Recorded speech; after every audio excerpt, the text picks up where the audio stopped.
Hey everybody, welcome back to the Beyond the Peloton podcast. I'm Spencer Martin, author of the Beyond the Peloton newsletter. I'm here, as always, with Andrew Vontz, my co-host and author of the Always the Hard Way newsletter, host of the Choose the Hard Way podcast. Andrew, we're going to be talking about the kind of weird with rhythm of racing, Andrew. So I was trying to think about what's happened since we last spoke. We had Amstel, which now feels like it was a million years ago, won by Remco Evenepoel. Then we had Flèche Wallonne yesterday, won by Seixas, and now I'm so excited for Sunday at Liège. I've totally wiped the last few weeks up from my mind of racing. But is there anything you want to talk about, anything you want to plug before we get into this discussion? Yeah, I know a lot of you are reading my newsletter and might be following along at Hardway Pod. I have cancer. I have diffuse large B-cell lymphoma. The final diagnosis actually just was finally confirmed not long before this podcast. The good news is we are 12 days into curing this. It's going to be deeply uncomfortable. That's just part of this process. Thank you, everybody, for all your love and support. It means a lot to me. And if you want to follow along, I'm writing about that. I'm also writing about all the things that I love, including professional cycling at alwaysthehardway.substack.com and on at Hardway Pod and on Choose the Hard Way. So thanks, everybody. If you're not watching right now, I have hair soon. I'm not going to have hair. It's going soon. I've been pumped full of so much chemo. I'm about to turn into a Ninja Turtle and go destroy brain. Things are getting wild. The waves are going up and down, but this is moving in one direction, which is towards a cure. And then, of course, Spencer, 2027, Abandon Your Family 500 and Abandon Your Family Live, TBD location. So, Spencer, to get into it, does Flèche Wallonne matter? Does this race matter at all? That's a great question. That's a great question. Just so people know, we did the last show as you drove to do your 6-day stint of intense chemotherapy. That's how much the show means to you. This show means a lot to me. I love Spencer. His friendship means a tremendous amount to me. And honestly, this is just one of the favorite things that I do in my life. So it's always a priority for me. It's a lot of fun. And on that day, as I was driving in, I'm not going to bullshit you. I was terrified. I didn't know what to expect. A lot of things were going through my head. I was trying to stay centered and just hopping on the phone, the suspense of wondering whether the janky Riverside connection would hold up as I was driving down the 295 to go to Portland, Maine to be hospitalized for 6 straight days on a chemo drip. It kept my head in the game. So thank you. I'm going to leave now. Now I'm so uncomfortable at those kind and emotional words. I have to step out. But you had a lot going through your head, a lot of fear, mainly Wout van Aert's win at Paris-Roubaix. Yes. Yeah, absolutely. The main. We should also say we have a special guest coming on live to the show. They will drop in at any moment. We don't know when they're coming, but we'll introduce them when they come on. Flèche Wallonne, before we get distracted by this very kinetic guest that's going to come on.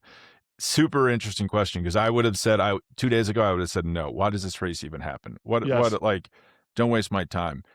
The more I think about it, kind of an interesting little race, because it's harder than you think. 4.5 hours long, 10,000 feet of climbing, pretty fast. And then you have this finish. We don't know what Flèche Wallonne is. The cliff nose as it finishes up the steepest kilometer-long hill you've ever seen in the middle of a town. I would love to go to it one day, but it is a very steep hill. So it's kind of this perfect little ramp test in between Amstel and Liège, and you get to see everybody's form. Paul Seixas, sorry, we're calling him his real name, Paul Seixas. Now we're calling him that. He wins. Mauro Schmid second, Ben Chillet third. Mauro Schmid, I don't know if you noticed this. I'm going to do a little miniature breakdown in tomorrow's newsletter. Mauro Schmid was last wheel going into the climb. Paul Seixas in perfect position. Mauro Schmid makes up a lot of ground, gets second. Keep an eye on that guy. He's pretty good. But I like it because it gives you this perfect view of how everyone's form is before Liège. Obviously, Tadej Pogačar's not here. Remco Evenepoel's not here. We can assume they're pretty fit.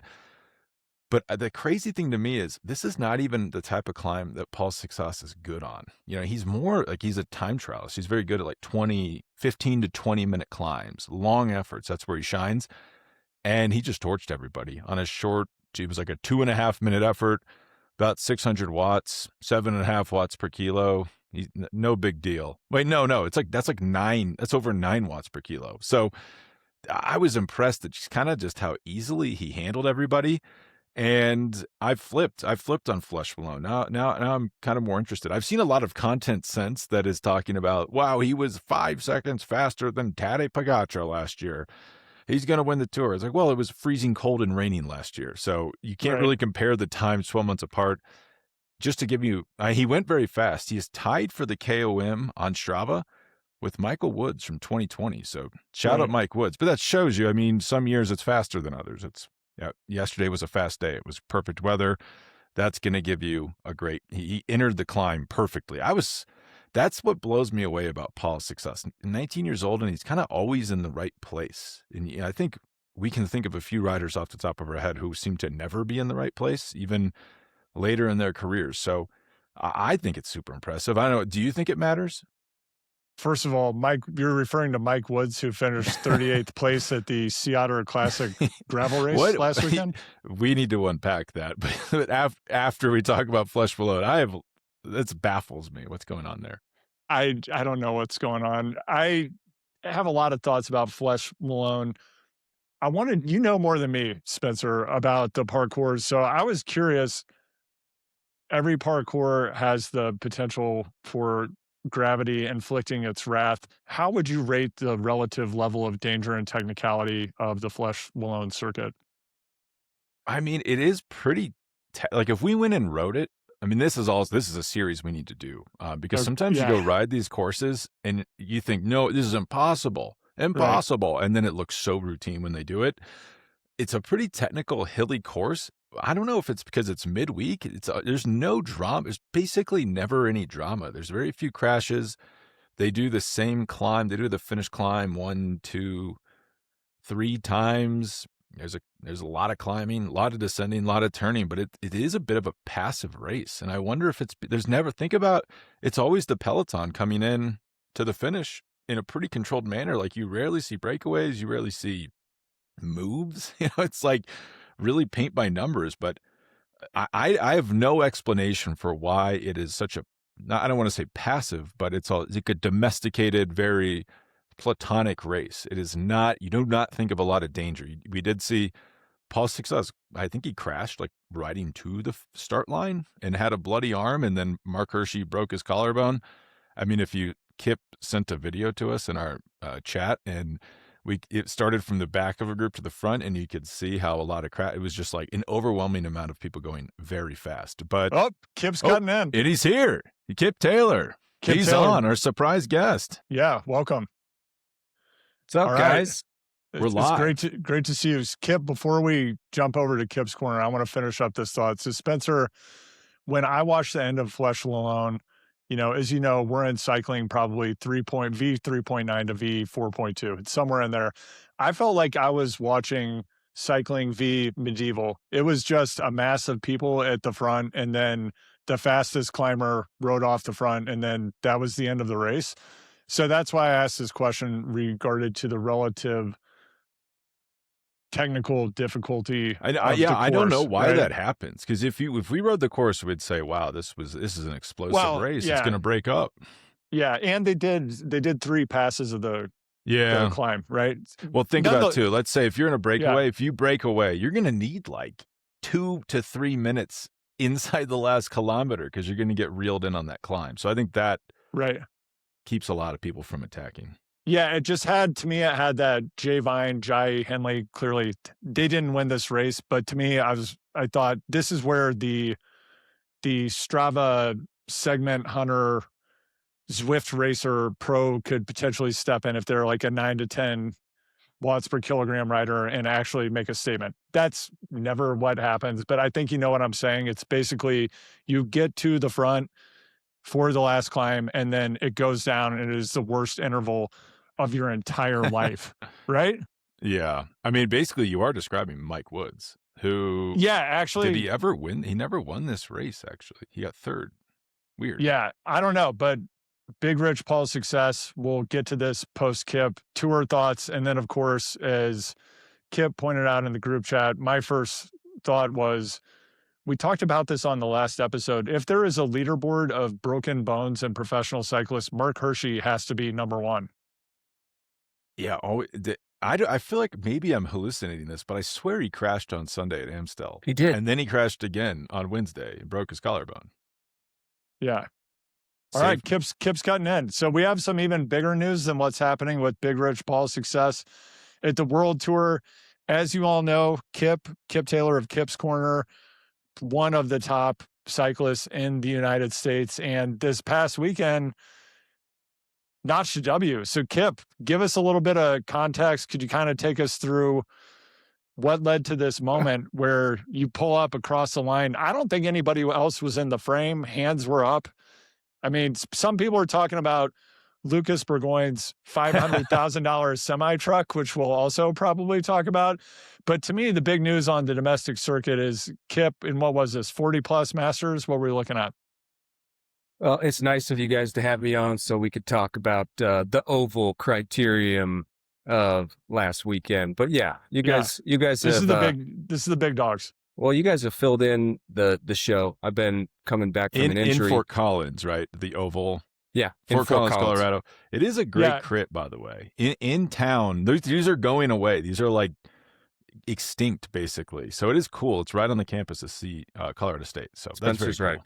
And it's part of the reason I did, because it's my hometown and had enough people kind of twist my wrist to go race. And it was good for me now that I'm... They didn't have to twist too hard, Kip. Let's be honest. Well, I'm delicate. I'm coming back from this injury, coming back from my AC joint separation. So, and I'm of that age now where I had an option of either doing the pro or doing the Masters. So I thought the Masters would be a little bit more docile. On paper, it probably winnable, was. Perhaps? Yeah, and definitely more winnable. Yeah, definitely more winnable. My goodness, these college kids today, I've been talking with you guys about this and some other friends. When I was racing P12 10, 15 years ago, and, it was a collegiate race as well, and the college kids would show up, they were most of them were just knuckleheads, just kind of be in the way a little bit, maybe be worried that they'd crash in front of you or something like that. Not anymore. These kids have no chill. When the gun starts and the race starts, like it's game on from the get-go. So P12 and collegiate racing in the spring, especially in the West, is incredibly hard. These guys go from the gun really hard out of the gate. So yeah, to your point, Andrew, chose to go back into a little bit more relaxed into the Masters. So I got a good spot in the race, about a little over halfway into it. I made a move. I turned around. It's one of those like magic things that happens in a race. You turn around and nobody's countered. And I'm like, okay, we'll see how far we can take this. And before you know it, I had about half a lap on the field, and was able to hold it from there. So, Kip, I got to ask, one of the things that my cycling coach when I was in LA, David Brenton, amazing human being, and he trained under Eddie B, was on the national team. Yeah. Raced, was a pro during like the height of that Davis Finney Coors Light Crest era. And one of the tips that he gave me back when I was like really laying it down, Cat 4 at CBR, like that was the big game, right? The Davis Finney move was he'd let everyone line up and then he would just ride the course backwards and back into the front row, which I would do all the time. I don't know. I was able to get away with it. You couldn't do that in Masters or elite cyclocross in the Bay Area. They'd drag you off the course. It was cutthroat. What was your ideology and where did you position yourself in that start grid at the crit?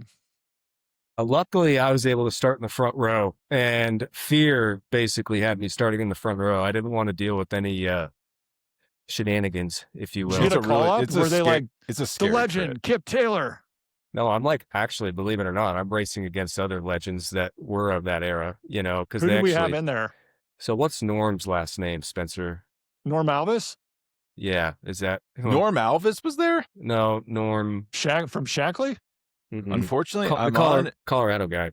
The road race results does not have 2026 yet. This is unbelievable. So they did Mike Engelman there? They did a silly thing, and they put Norm Alvis rode for Motorola. Yeah, Norm. Yeah. So Norm was there. They put the 40 plus, and then they put the 50 plus, and then like heartbreakingly they put like 3s in there as well. They don't have the numbers. So if you don't have the numbers, they have their own dedicated race.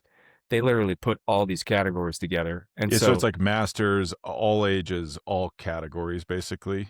Together. Yeah. So imagine starting in the back of that field, it'd be pure chaos. So I wanted to start in the front and kind of keep it safe. So, you've got different categories within the same race going on. So different people with different aspirations. However, it's interesting when you get to this point in your life, because you're racing against people with a ton of experience, a ton of passion. It's unique. You talk to your family and friends afterwards and they're like, "Oh, did you win?" And you're like, "Yeah, I won my race." And they're like, "Oh, that's incredible." And then you try to explain, "Well, I did the Masters, which is a little softer than the pro race that I'm used to doing." And it like goes over the head for the general population. They're like, "What's this guy even talking about? Different categories?" Like, same day, same weekend as a Horsetooth Half Marathon, which is just a running race with thousands of people. Technically there's categories, but it's just like a gravel race. It's mass start. Everybody starts at the same time, Well, I think we could do a whole other episode on this topic. I was having a lengthy back and forth with my friend Ben Davis, who is a former Navy SEAL, highly accomplished endurance athlete. He's the executive director of the Veterans Outdoor Advocacy Group, and he works with a lot of athletes who go and do Unbound, Leadville, etc. And we were talking about the concept of unlimited competition as amateurs. My example was Valtteri Bottas showing up. I'm sure he took a private jet to Monterey and absolutely destroyed like a mid-distance gravel race.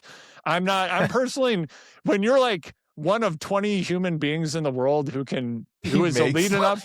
He makes like, I like him personally. He's a nice guy. Yeah, I do too. But he makes like $10 million a year to be a professional athlete. Yes. And he shows up and he's like doing the amateur age group at the Sea Otter 55 mile or whatever. Smart.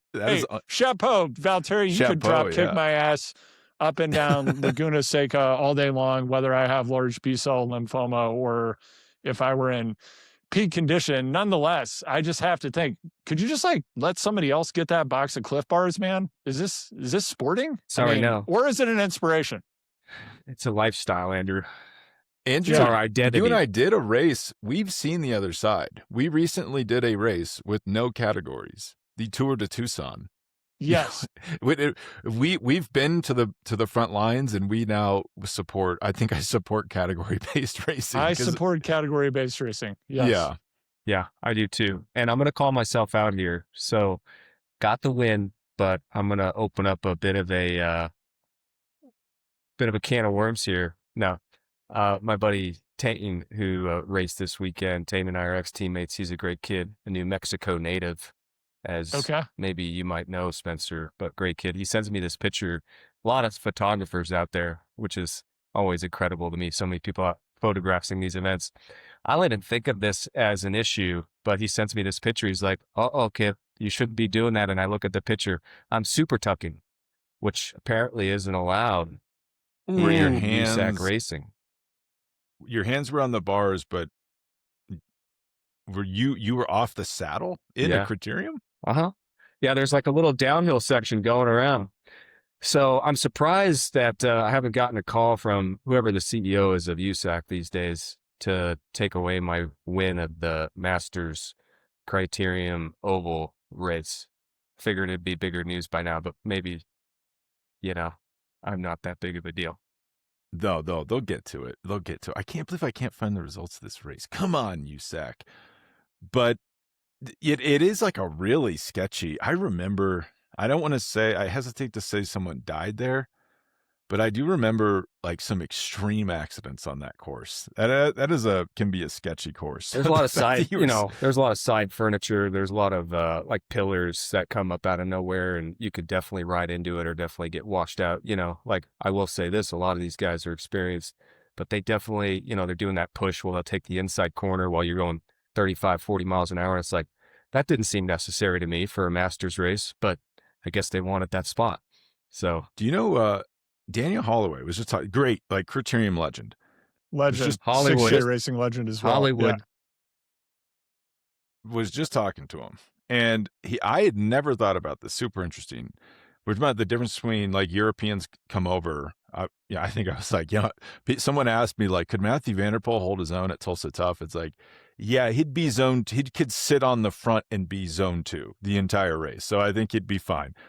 But he was saying some of these American courses are so fast because the roads are so big. You're going through the corners at, like you say, like 35 miles an hour, and you almost get your mind can't process how fast and you can go through the corners because the roads are so big, and it can kind of give people problems at first. So it can be kind of a scary thing at times. But do you think the P12, because you look at a lot of these results and it'll be the same guys, right? Like everybody we raced with scattered amongst the results, and the winners are always, it's like some 17, 18, 19-year-old college kid. Do you think they're getting faster, and why, if so?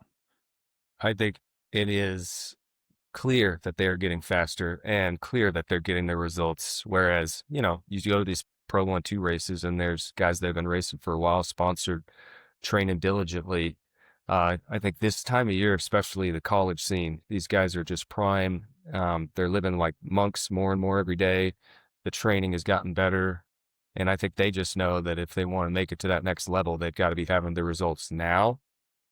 And so, yeah, it's impressive to see. And then what you see in crits every year kind of cracks me up. I saw more Aero helmets this year than I've ever seen. Did a little check. The only non-disc brake bikes you see are like guys that are maybe just getting into the sport, like doing the Cat 5 race or the Cat 4 race.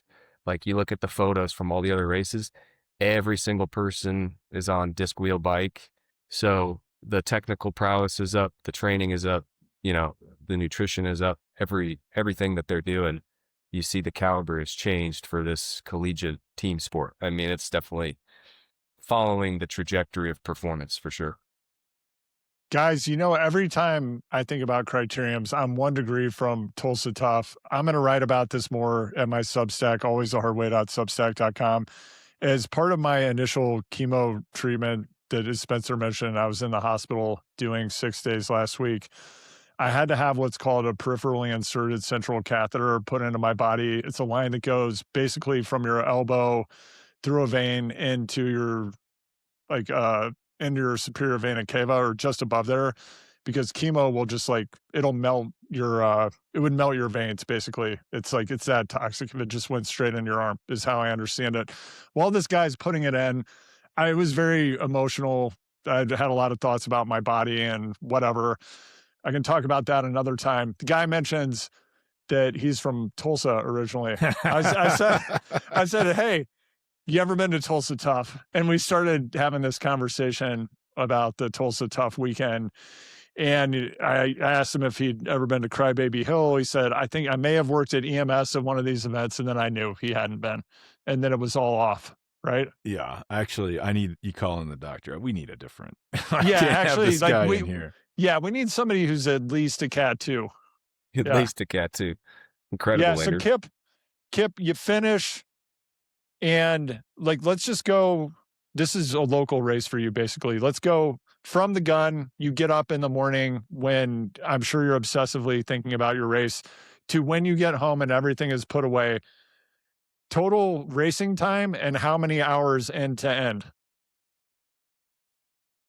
It's funny this year. I talked to AI beforehand, about the logistics, about the race. It's almost just like you have your own personal psychologist now, when you can just have a chat with AI, just walk me through the day, walk me through, am I doing this correctly? I asked about my AC joint on my shoulder. I got fully healed, but I'm a little concerned that if I go down, and it literally just pragmatically walks through with you the day, the nerves, why the nerves are there. But to go back to your question, Andrew, left the house. It's nothing better than leaving a house and riding your bike to a race, not having to load up. It's the best. It's the best. So I did that. I win, text my wife, I got the W, take a quick podium photo and head home. And that's the best when you tell the family, oh, I got the win, I'll be home soon.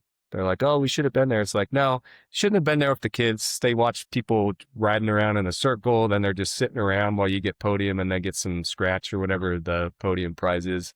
So, yeah, God forbid you finish on the podium. It's hey, guys, guess what? you get another 2 hours at this race Yeah. while we sort out these results. 2 hours, best case. So, Best case. CSU Rams are pretty quick though. And by the time that the Masters are there, they just want you to get out of there. So they're like, here's your podium, get your pictures, be on your way. So it was pretty quick. And then the next day was even better. Start time for the road race on Sunday was about 2:00. Hold on. Let's stop the presses. What? We had a full race weekend? Full race Oh, weekend, yeah. and I did it too. So got the silver on Sunday. A good friend of mine, Jameson Ribbons, he's out of Longmont, Boulder area. He's last year's national champion for the road race, 35 to 39.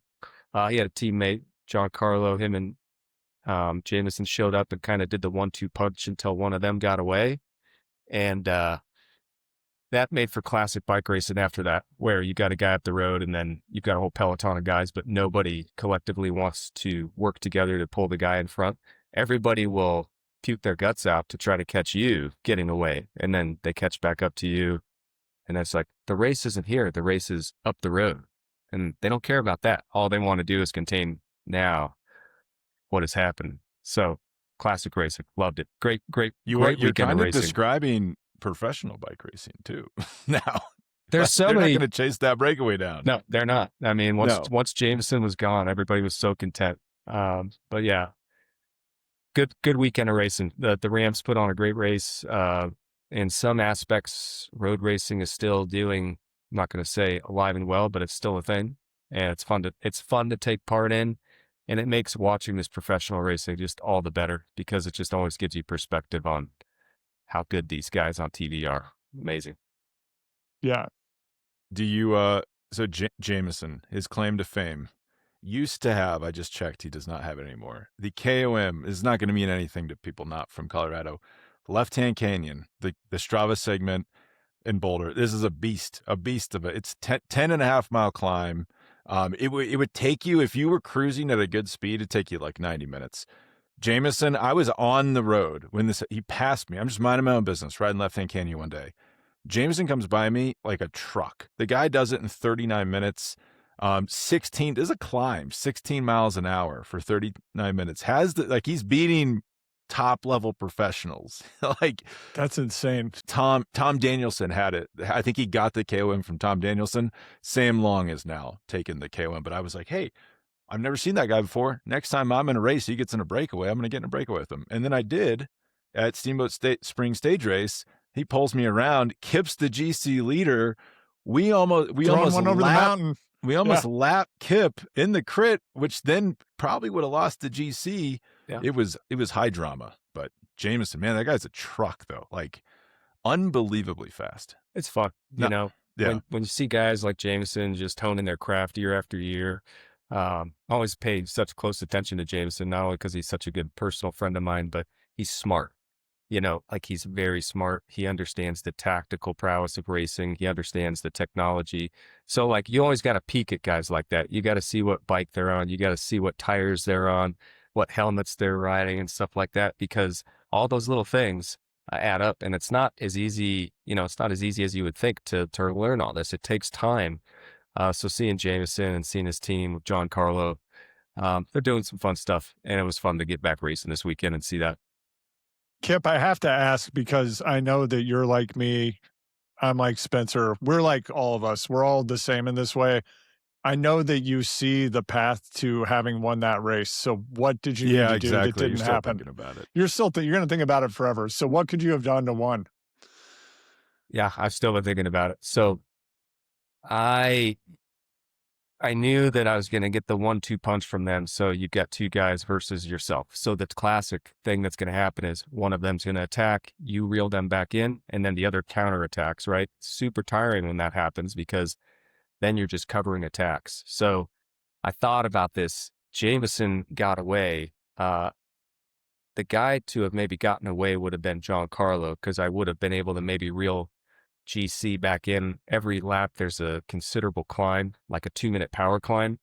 And I was thinking about this. I was like, if John Carlo is up the road, this guy's like arrow is everything. John Carlo, in fact, we were racing together. It was just him and me at the end of the race while Jameson was up the road. And like, I'm like tweaking now my shoulder because it's healing, and like I'm like not flat at all. Like the the left part of my body is up in the air and my right part is Ooh. much lower. So I'm like as unaero Yeah. as it gets. And John Carlos like, you got to get more aero. And I was like, I can't get down any further. My shoulder hurts. So what I should have done is maybe if GC got away first, I could have spent some considerable matches chasing him down on that hill.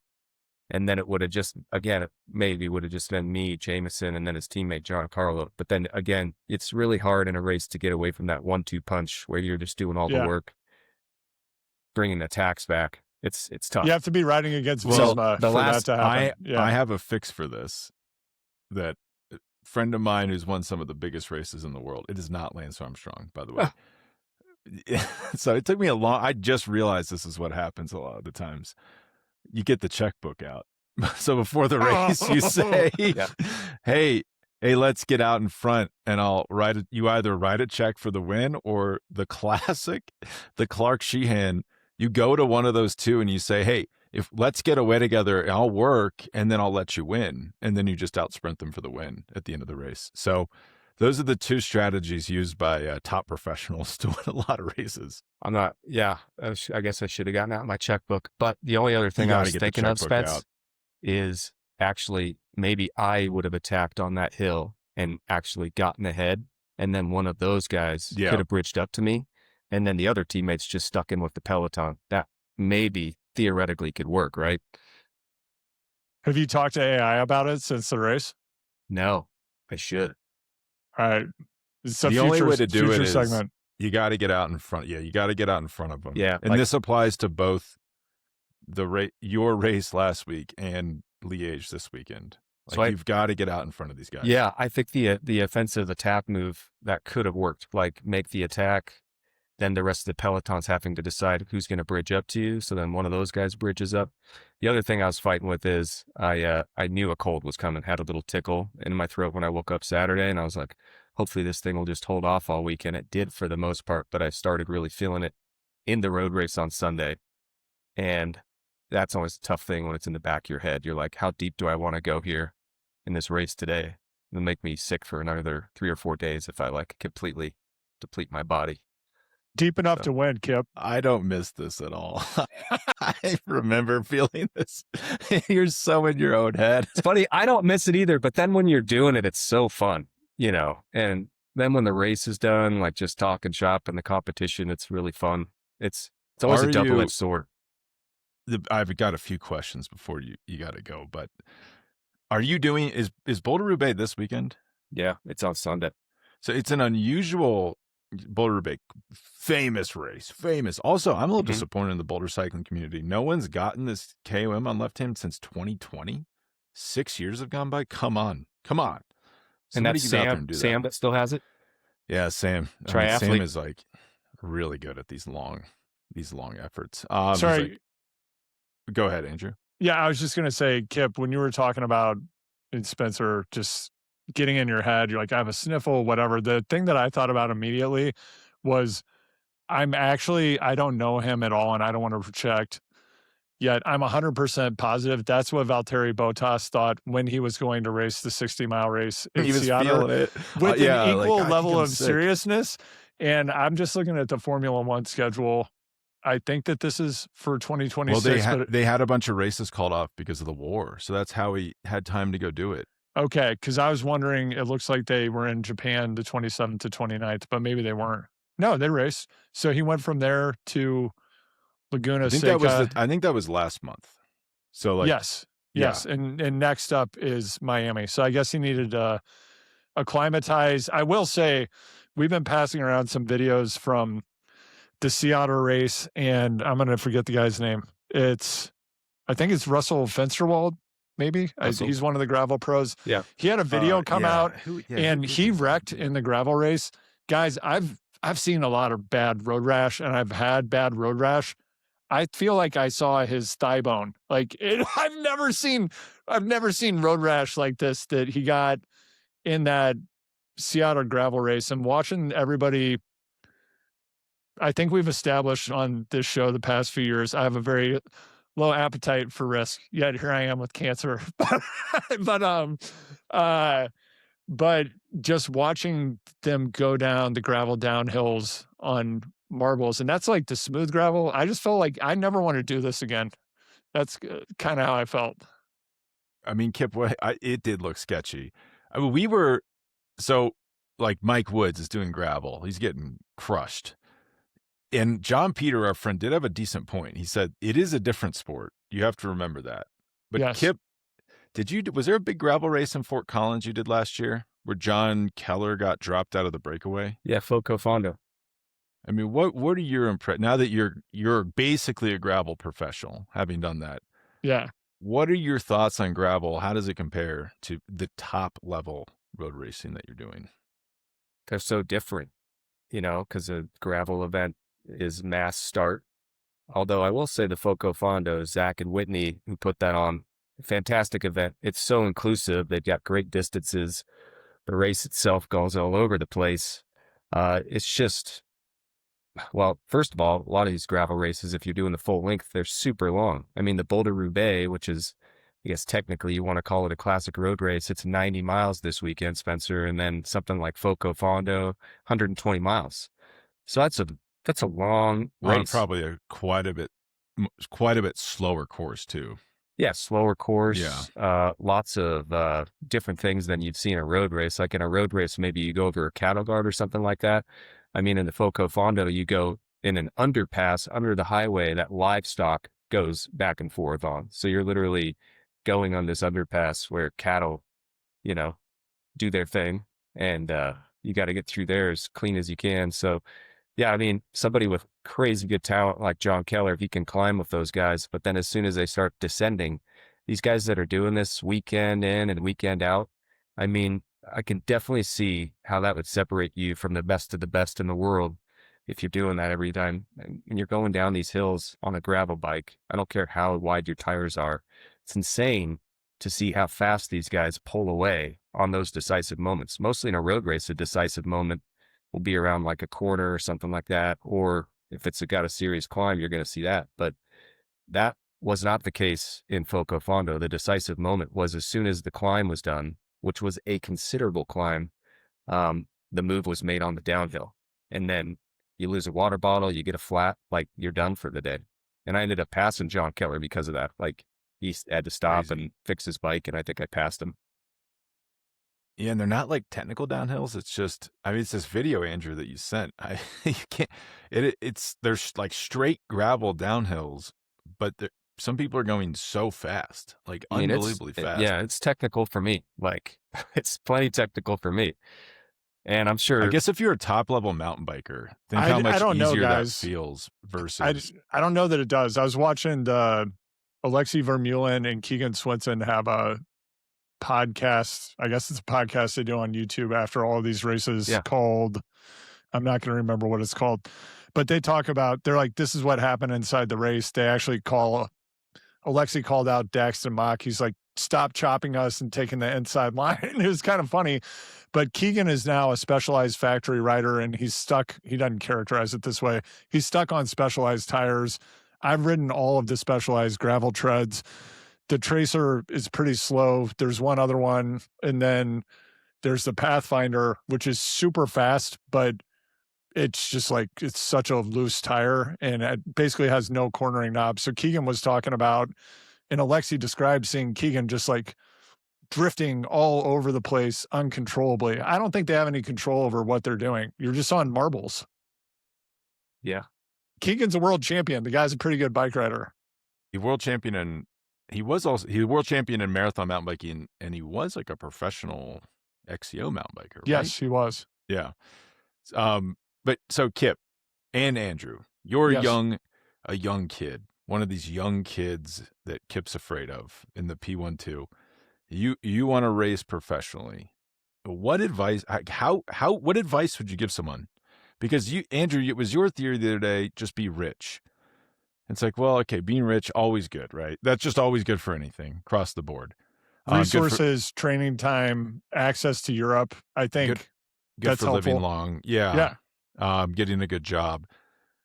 But then you highlighted a certain area of the country where people take it cycling very seriously. And then I couldn't find a single professional rider from that area. Yeah, it's interesting because Durango, of course, has produced a number of champions. We've got Blevins, we've got Sepp Kuss, Quinn Simmons, Colby Simmons, John Tomac, who I guess moved there and became a rancher and is like such a legend. And then you think about where are the other hotbeds of cycling. I would expect that we're going to see World Tour talent and XCO World Cup talent coming out of Bentonville at some point, just because so much money has been dumped into that community. And I don't know if you guys have been there, but you can just tell there's pressure there to be great at mountain biking. Spencer, the way where we grew up, it's like, you better be good at football or like you're nothing. You don't even exist if you're not like like maybe only a player. Small percentage of people go pro, but your net is so but big. Some do. You're getting everybody in there. Yeah, I had a kid going to the NFL in my high school class, and there were a few from my high school.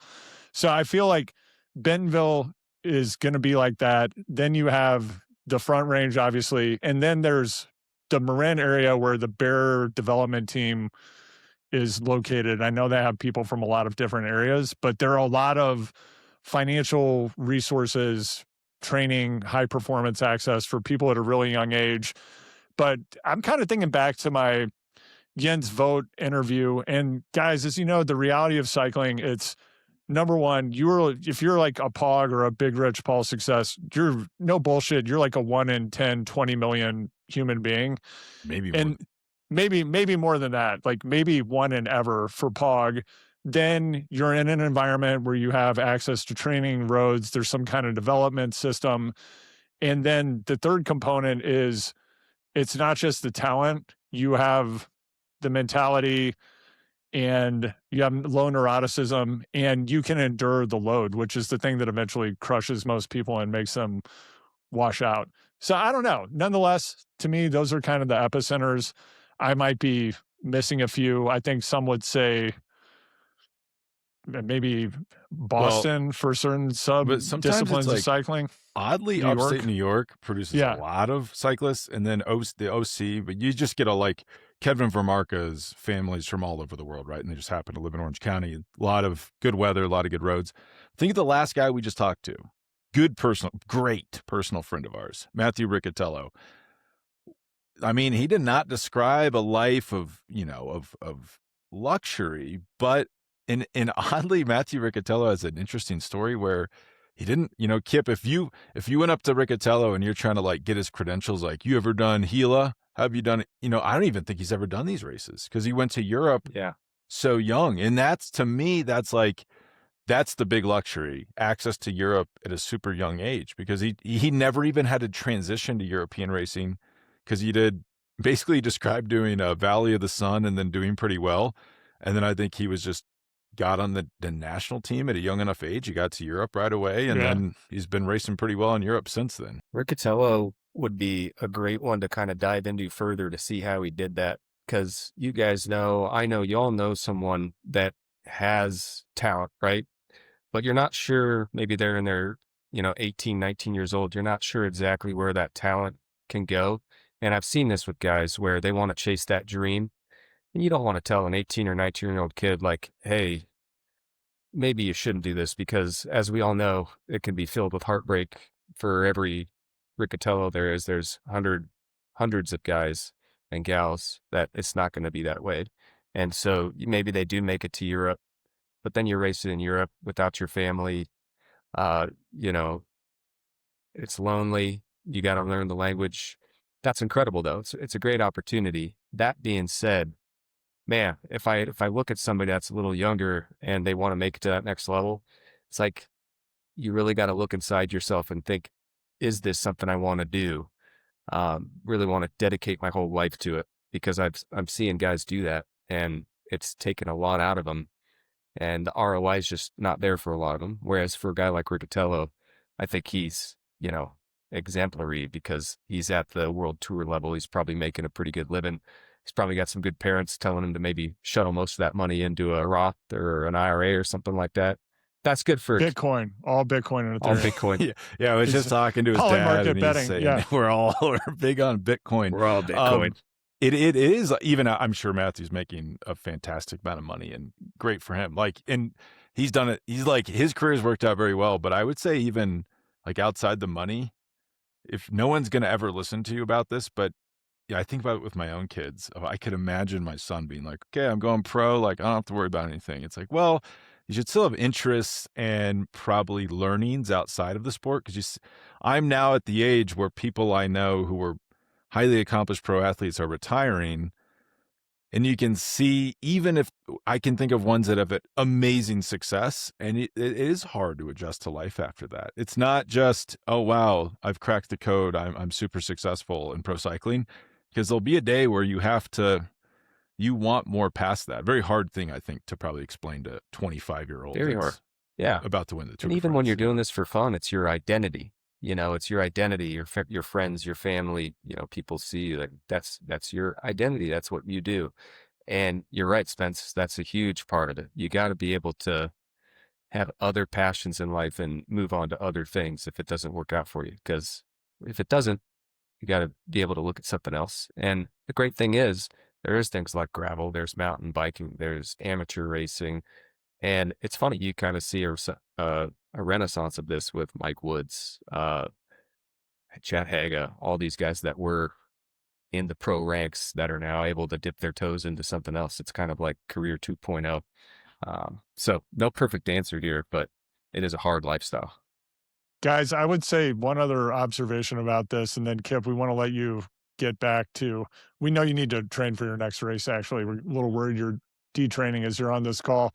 Yeah. But when I think across the people we just identified, specifically Sepp Kuss, Colby and Quinn Simmons, and Matthew Riccatello, common denominator is their parents are world-class, freakish talents who have already, like, they've done this. So it's just part of that lifestyle, in addition to the genetics and just everything, the mental toughness, everything that comes with it. It's kind of baked into their upbringing. And Spencer, we were talking about this in regards to the legendary, one of like the best What's Occurring interviews ever with Quinn Simmons, where Quinn talked about, until I went to the World Tour, I just was like head and shoulders. I was beating people by minutes. No one ever tested me. He described himself as the best junior cyclist he'd ever seen. Yeah, totally. It's an amazing way to describe yourself. I'm thinking about when we interviewed Matthew Riccatello and talked to Jimmy and the family when we were down at the Tour de Tucson. Similarly, Matthew, when he got into it, he just showed up at Valley of the Sun and won the time trial when he was like 15 in the pro race. Never done a race just before. Showed up and won. And we know like what people put into weddings have been skipped. Families have been ignored. For sure. We're not going to go down this rabbit hole, but I think that 99% of people, even listening to this podcast, likely don't know that Redlands happened last week, right?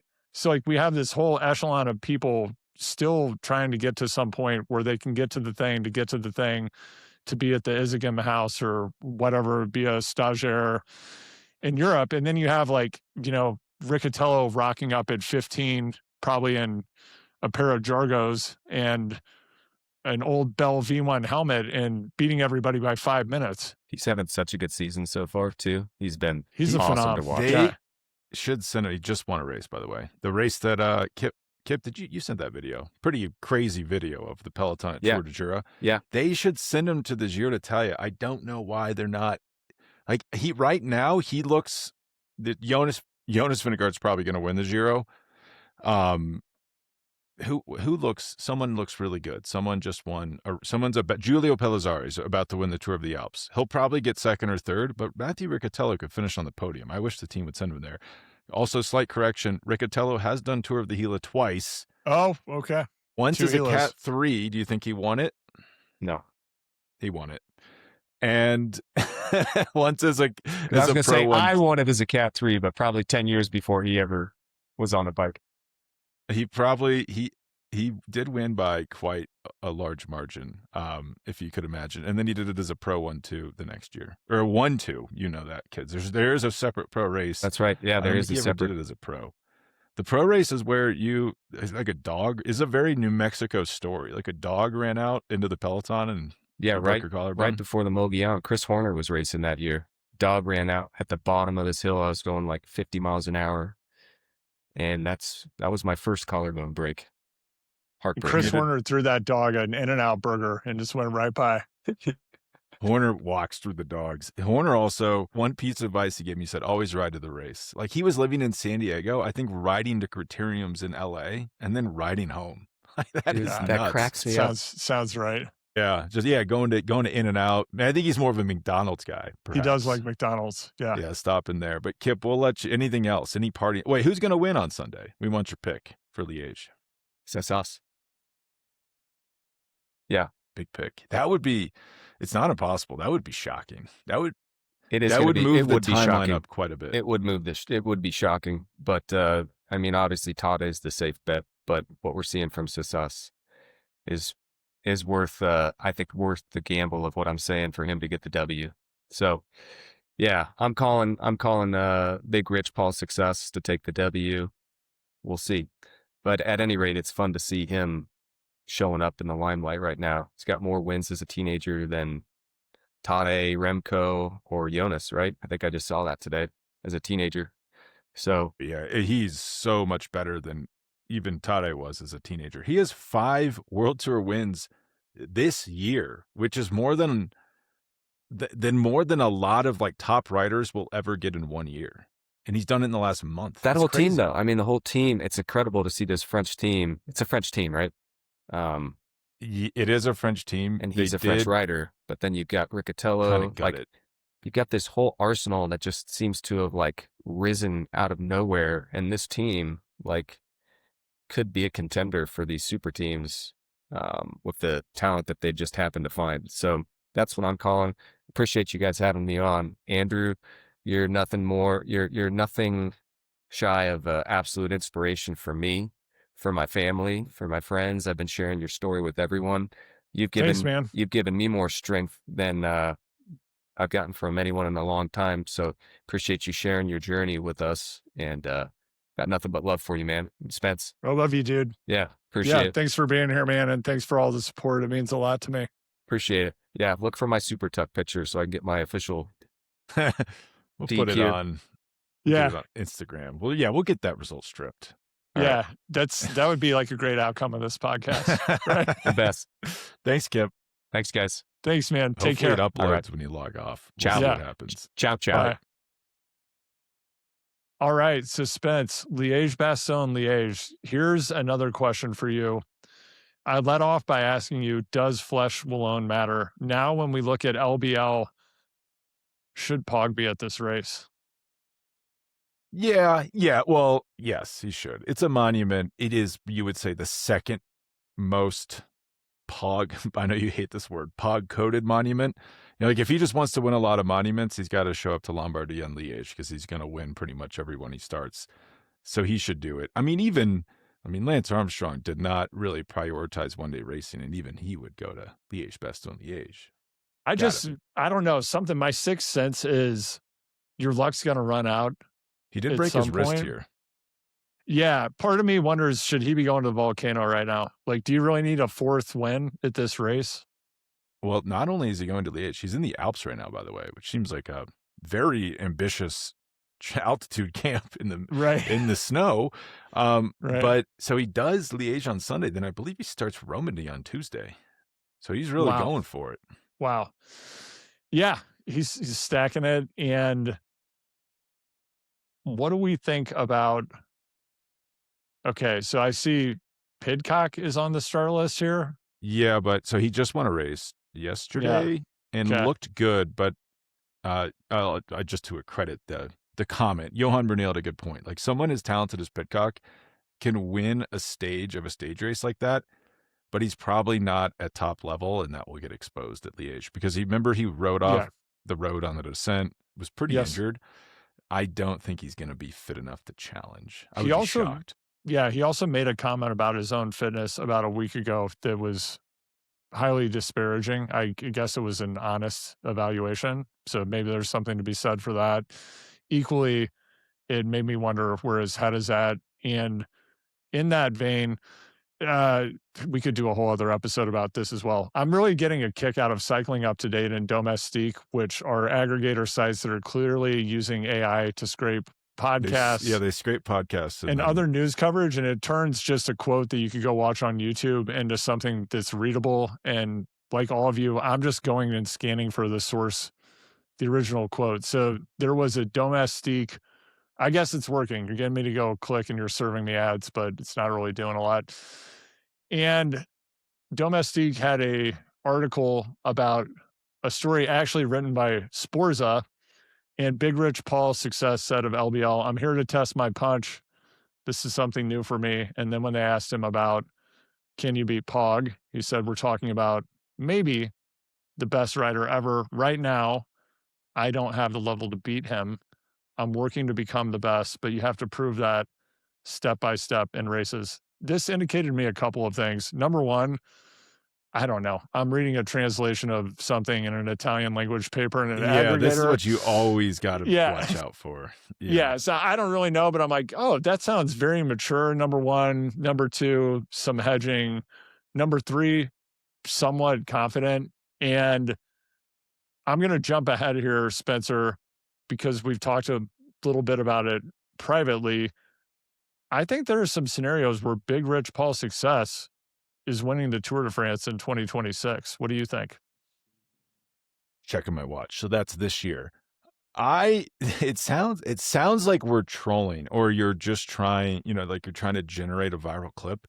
I think I said this the other day on a show, and people, there was like physical groaning. People couldn't. I agree, man. I don't think it's impossible. I thought he was overhyped up until December. I was like, come on, like, yeah, he had a good first year, but like, let's put a lid on this. And then he's come out and been at such a level, and the more important thing than the level he's at is the level of improvement between each race, where I don't think it's impossible. I agree with you. If Pogačar's probably better one-on-one, like a one-on-one clean race, Pogačar's going to win the Tour. But what did we see last year? He crashed. He hit his knee. He wasn't at full strength in the third week. But no one was strong enough to stay close to him enough in the first week to challenge him in that third week. Something like that happens with Big Rich Paul's success, as we call him, and it's not. I don't think it's a slam dunk. I agree with you. There is like a real chance that the future is here. I almost feel like there's a house on fire and we're trying to sell people fire insurance for it. It's like, you don't understand what's happening. It's happening right now. Yeah, I feel like this is election night and we're looking at the map and trying to chart the course to victory for Canada or something. Honestly, this just seems not just possible. It seems highly plausible to me.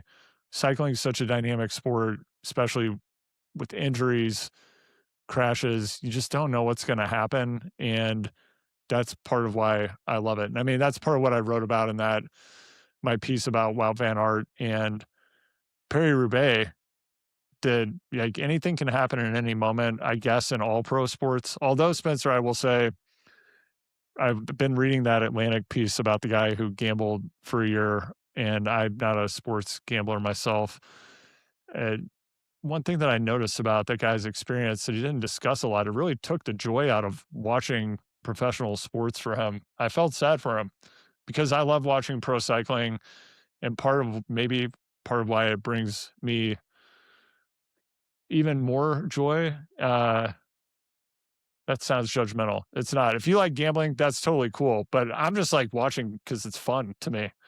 And I don't know what's going to happen. I'm not like, I agree. What's going to happen at the end of the race because I'm making money. I'm just like, I love this. I love watching it.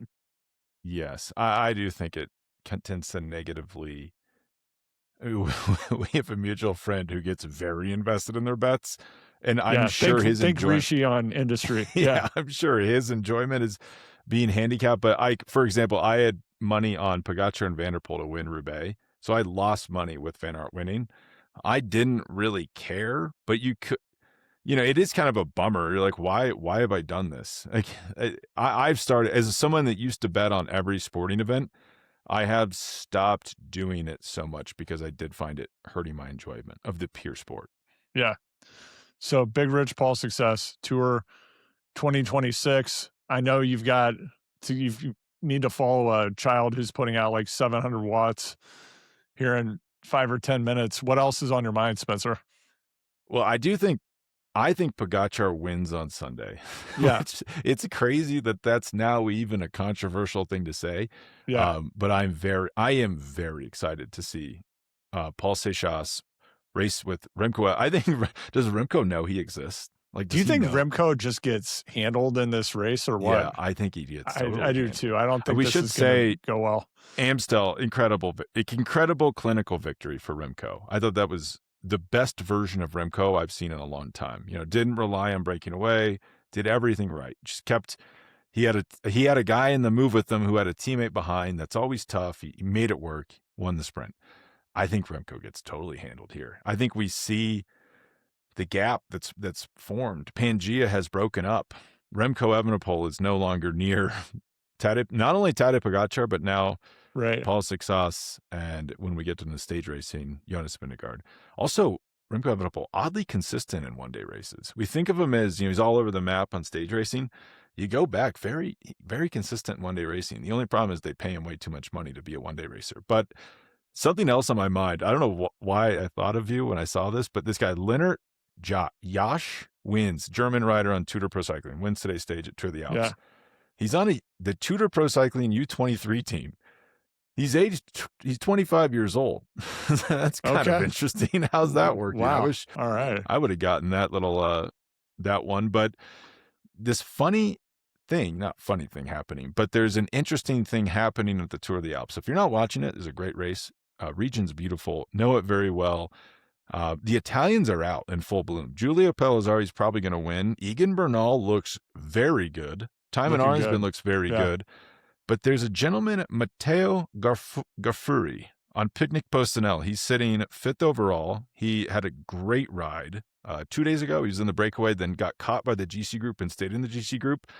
Does this name ring a bell? Do you know where this rider's from? He's got to be a drone hopper rider.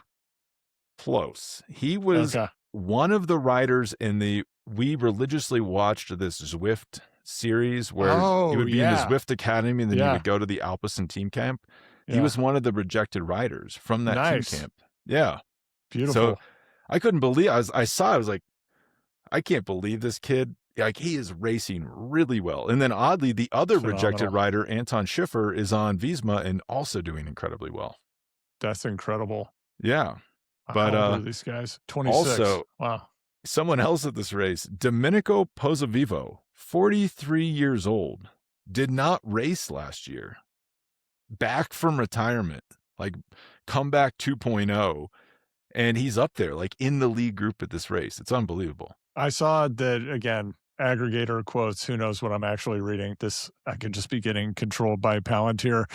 But I read that he said he was posting all-time numbers and trainings. Figured he'd just like pop back in. You got to wonder if Alejandro Valverde's coming off the bench at some point here in the near future.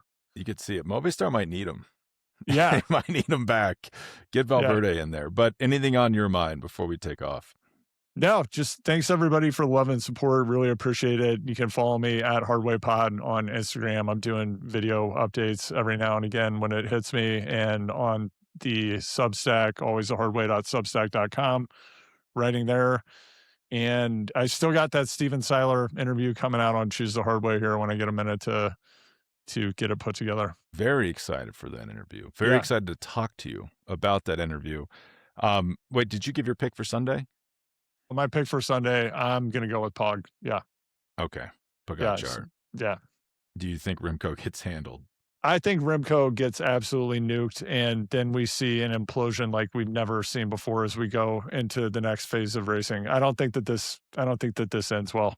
And then we got to think about, I don't remember the last time we talked about this, but once things fall apart, what becomes his redemption thing? I saw he just signed a lifetime deal with Specialized today, so that's in line with the Matthew Van Der Poel Canyon thing. The Remco thing, I thought this is late stage Sagan, unfortunately, is what I thought about when I read that. Late stage Sagan. Yeah. Woof. That's quite the comparison. I don't know. It's what jumped out at me. It's what I was feeling when I read it. Well, we're happy you're here with us. We support you as you go through this difficult period. I think Thanks, now, man. if you want to make a plea to any team, I was thinking we got to get you in a Unibet Rose Rockets stocking cap I or mean, baseball cap. yeah, absolutely. And I need one of those Sweep Protection Uno X helmets. I'm not going to be outside on a bike for a while, but when I am, I want to be Jonas Abrahamson. Yeah. Would you go Aero? So there's 3 options. There's the non-Aero. I bought with my own money a Sweep Yeah. Protection non-Aero helmet just for Yes. commuting. I quite like it.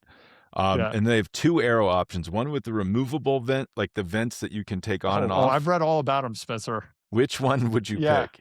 I mean, I feel like the move is you get the one with the removable vents, but you have to make the call at home before you go out. So I'm thinking when I'm fully cured 6 months from now, I'm back out on the road. It's going to be fall. Probably the plugs go in. Yeah. Not the hair plugs. I think my hair will come back. I don't think I'm making a trip to Turkey. But on the Sweep Protection helmet, that's what I think I would do. And yeah, I think that would be pretty rad. And then the other thing I've shared with you, I'm working on in the background. I'm doing a lot of walking, and I think that there are going to be moments when my immune system's so low, hopping on a treadmill would be good. So if you're somebody out there and you want to be part of supporting that because you make like one of the best treadmills in the world, I'd be happy to talk to you. Yeah, we're open to treadmill partnerships for Andrew. Yeah, I couldn't believe we've been loving our Wahoo kickers. they're amazing. The Wahoo Kids are about to get on Zwift on the kicker core when I get off this. we had to put a strict 30-minute time limit in because Yeah, people it's were getting out of getting too hand. tired and too cranky. But it is actually amazing. Zwift with the kicker core. I think Yeah. that's the motto we have. It is like a great way to occupy kids' time. I It's cannot recommend it phenomenal. enough. Yeah, But we're actually probably gonna. I don't know if you can use the clicker cogs on stuff outside of Zwift, but because Zwift, probably for trust, safety, and privacy reasons, as we've discussed, you can't put your kids' actual weight in. I don't want to put their age, but one of my kids is 50 pounds and they're having to ride at 88 pounds. They're just not going fast. They don't like that. no, this is a big problem. I believe I was looking around on Reddit. I believe you can use it on other, like maybe on Ruvi. And I know with Yeah. Ruvi, you can put the weight lower, like Okay, down to 44 pounds. gonna have to give it a shot because although the kids love the mechanics of Zwift, they love chasing people. I know. It's just like instantly, it's tapping into all the things that make screens horrible in other contexts. But to get them moving, I'm like, it's pretty amazing. What, do they have a preference on the world? I haven't given them a lot of optionality yet. I've tried to just put them on something that's not a climb so they can go fast. But they really like once they get to I told you, my son he did 2 hours his first time on the trainer. I couldn't get him off of it. And then he took a turn because you can do turns into other worlds with the clickers, and he went on to some KOM on the volcano loop. I was like, I didn't even know this existed. And he's like 10 minutes in. I was like, dude, do you want to keep doing this? He's like, I gotta catch this guy. It's like, I'm not stopping. I was like, okay. And then when It's he like got to an the endless downhill, climbing portal. Yeah, Yeah, kids love it though. I it don't was quite insane. know what's going on with that. I don't know what's going on. But Eric, man, get our kids on Zwift. Like, let them ride at their weight, please. Yeah, give us these restricted kid accounts. We Yeah. want these. My son's obsessed with the Champs-Élysées because Wout, I didn't even know this. I forgot about it. Wout's won 2 times on the Champs-Élysées. Okay. Tied for second most all-time wins on Champs-Élysées. Wow. But this is the obsession. But it's only available once a week, because so like every day he comes out of school, he's like, can I ride on the Champs-Élysées? And everyone's like, what are you, what's this kid talking about? Like, we got Zwift at home. Don't worry about it. It's not child Wow. abuse. Don't worry. That's a great course too. It is a good course. I like that one. It's deceptively hard. It's completely changed my view of what I see in the race, actually. It is very hard. I actually rented a Lime bike in Paris and rode on in full traffic on the Champs-Élysées.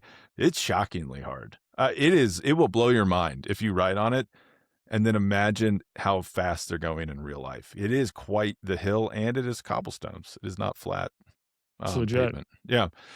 But Andrew, thank you for joining us, and we'll be back next week.